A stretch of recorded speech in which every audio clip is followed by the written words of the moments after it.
आप लोग का कल संडे को 7 बजे से शुरू होने वाले। कितना बजे बाबू? 7 बजे शाम को शुरू होगा। लगभग ये 3 आवर का क्लास रहेगा। 3 आवर का एक क्लास रहेगा, लगभग 3 आवर का क्लास रहेगा बाबू संडे को। कब? कल संडे को शुरू होगा। ध्यान दीजिएगा सभी लोग, 7 बजे शाम। 7 बजे शाम एलपी टेक्नीशियन जिनका भी हो मैराथन के लिए आप लोग जरूर आइएगा। चलिए, आज हम लोग का है वर्धन वंश, पुष्पमित वर्धन। सबसे पहले आप लोग को है कि भैया इस वंश के बारे में कि एक वंश की स्थापना किसने किया था। इस वंश की स्थापना किसने किया है, तो आप लोग ध्यान दीजिएगा। इस वंश का अगर संस्थापक के नाम पूछेगा तो खुद पुष्पभूति ही है। कौन है बाबू? खुद संस्थापक कौन है? पुष्पभूति ही है। इस बात को भी आप लोग को ध्यान देना है। जब हमारे गुप्त वंश का साम्राज्य का पतन हुआ, उसके बाद हमारे कुछ महत्वपूर्ण वंशों का उजागर हुआ, जिसमें से एक था हमारा पुष्पभूति वंश। कौन बाबू? पुष्पभूति वंश। चलिए, इसका सबसे पहला हमारे शासक कौन बने हैं? पुष्पभूति साहब बने थे, जो प्रमुख रूप से इसका क्या है, संस्थापक के रूप में जाने जाते हैं। जबकि आपसे पूछेगा कि इसका राजधानी कहां बनाया था। राजधानी आपसे पूछेगा, इसकी राजधानी कहां बनाई गई थी? थानेश्वर, जो हरियाणा में है। थानेश्वर इसकी राजधानी बनाई गई थी, जो हरियाणा में है। पुष्पभूति की अगर हम बात करें तो पुष्पभूति साहब ने हुन्नों को पराजित किए थे। किसको बाबू? हुन्नों को पराजित किए थे। पराजित किए थे। उसके बाद इन्होंने पंजाब,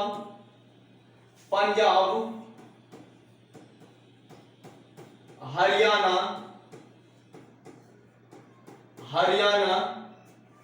के आसपास के क्षेत्र पर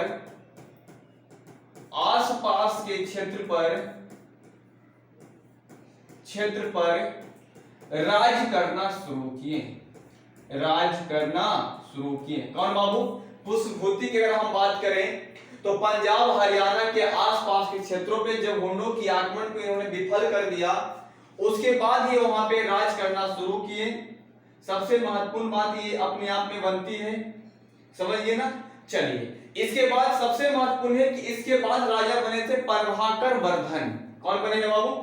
इनके उत्तराधिकारी के रूप में अगला व्यक्ति कौन आए थे? प्रभाकर वर्धन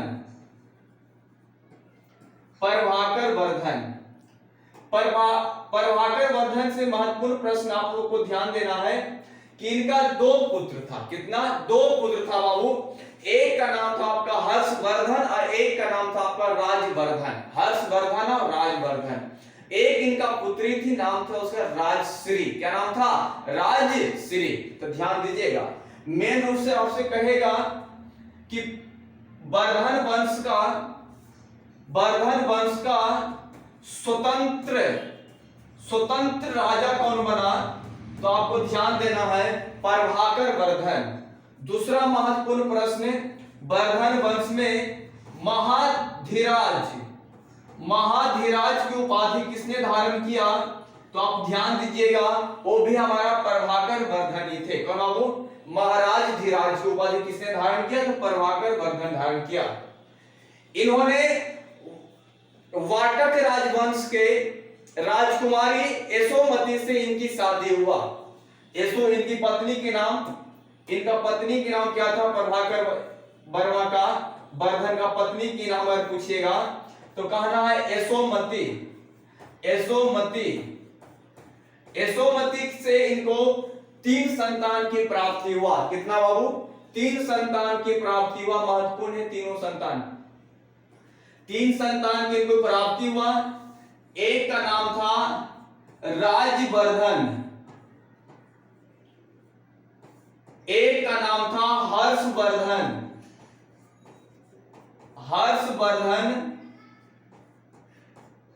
और एक का नाम था बाबू, कन्या थी, नाम था राजश्री।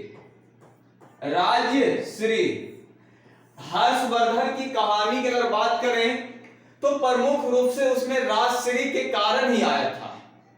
राजश्री के कारण ही हर्षवर्धन का क्या आया था बाबू, कहानी उसमें आकर मिला है।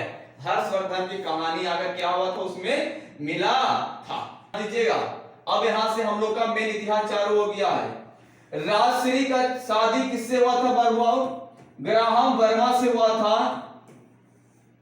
और ये हमारा मौखरी वंश के राजा थे।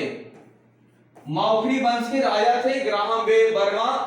उनसे ही इनकी राजश्री की शादी हुई थी। राजश्री की शादी हुई थी, इस बात की चर्चा आप लोगों को देखने को मिलेगा।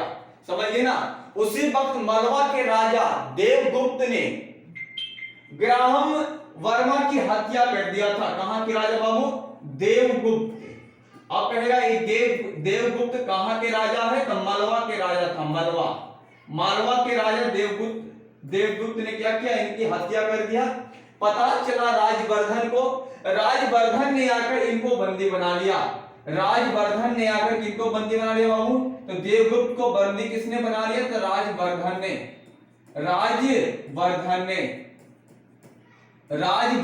बंदी बना लिया। उसके बाद इनका एक मित्र था गौर वंश का। कौन वंश का? देवगुप्त का मित्र था शशांक। गौर वंश से संबंधित वो है। इनका मित्र का नाम क्या है? इनका मित्र के नाम था शशांक। अब आपसे प्रश्न आएगा कि शशांक जो है किस वंश से संबंधित है? शशांक किस वंश से संबंधित है? तो ध्यान देना बाबू, ये हमारा गौर वंश से संबंधित था। अब आपसे प्रश्न आएगा कि जरा सा ये बता दीजिए कि राजवर्धन की हत्या किसने किया? तो इसकी हत्या करने वाला हमारा शशांक था। इसकी हत्या करने वाला कौन है बाबू? शशांक। ये हमारे कई बार प्रश्न में आ चुका है शशांक। क्यों? क्योंकि इन्होंने बोधि वृक्ष को कटवा दिया था। बोधि वृक्ष को क्या किया बाबू? बोधि वृक्ष को कटवाने का जो काम किया था, कटवाने वाला कौन था बाबू? तो कटवाने वाला हमारा शशांक ही था। मुख्य रूप से ये शिव भगवान का भक्त था, इसलिए बोधि वृक्ष क्या क्या कटवा दिया। अब जब राजवर्धन की हत्या हो गया तो पूरा जिम्मेवारी आ गया किनके पास? हर्षवर्धन के पास। किनके पास? हर्षवर्धन के पास। उस समय हर्षवर्धन की अगर हम बात करें तो मात्र 16 साल के हुए थे। कितना बाबू? मात्र 16 साल के। अब हम बात करते हैं आपके बीच में हर्षवर्धन की। हर्षवर्धन, देखिए हर्षवर्धन शासन काल से पहले की बात करें तो 606 ईस्वी में राजवर्धन की हत्या हुई। राजवर्धन की हत्या हुई बाबू। अब कहिएगा इसकी हत्या किसने किया? तो इसका हत्या किया गया था शशांक के द्वारा।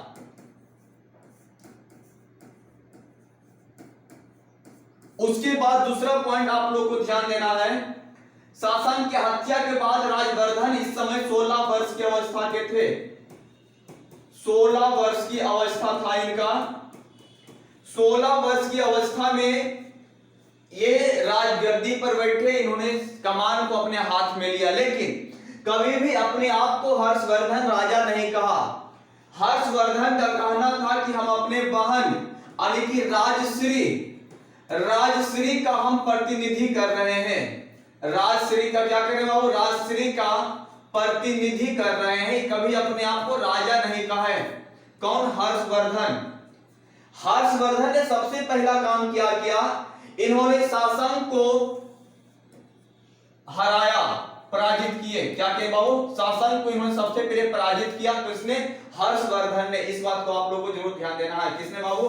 हर्षवर्धन ने किसे पराजित किया? शशांक को पराजित किया। इस बात की आप लोग को ध्यान देना है। इस बात को आप लोग क्या देना है? ध्यान देना है। समझ गए? इस बात का आप लोग को ध्यान देना है। उसके इसे पराजित कर, अगला देखिए, अगला पॉइंट की ओर हम लोग चलते हैं। और हम हर्षवर्धन की बात करें, पुलकेशिन द्वितीय के साथ इनका युद्ध हुआ था। हर्षवर्धन प्लस पुलकेशिन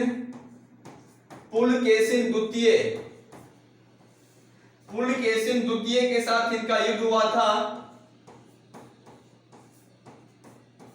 किस नदी के किनारे? तो नर्मदा नदी के किनारे,